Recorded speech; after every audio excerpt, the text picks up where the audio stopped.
In his autobiography, then Cardinal Joseph Ratzinger explained how the most important day of his life was the day he was ordained. It was June 29, 1951. On that day, Cardinal von Faulhaber of Munich ordained the Ratzinger brothers in the Cathedral of Freising. Georg was 27 years old, Joseph 24.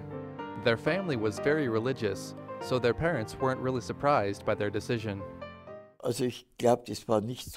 don't think there was one precise moment when we told our parents. It was a continuous development, something that became increasingly clear, so that we didn't really have to say anything to our parents.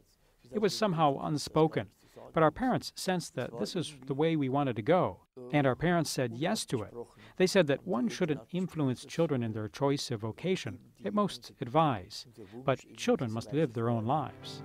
The future pope had entered the minor seminary 12 years earlier, in 1939. He had to leave, though, because of the ongoing war. During that time, Hitler forced teenagers to defend their country. Joseph was assigned to work in the trenches, and he also built air defenses. After the war, his seminary was basically reduced to ruins.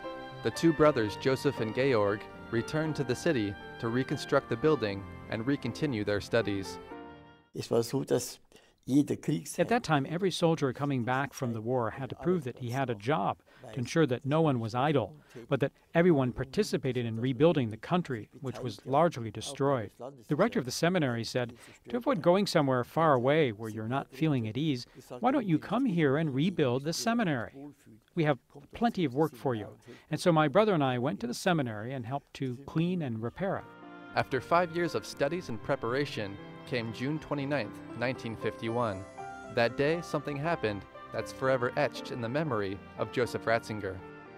When the old archbishop laid his hands on mine, a bird, perhaps a lark, rose from the altar and sang a happy song. For me, it was like a voice from heaven telling me, "It's going well, you're taking the right path." His first assignment was in the Church of the Precious Sangue Christ in Munich. There he held daily confession from 6 to 7 a.m.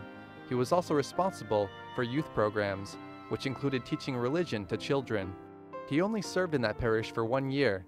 When the bishop saw his talent for teaching, he was called to teach at the seminary to prepare future priests.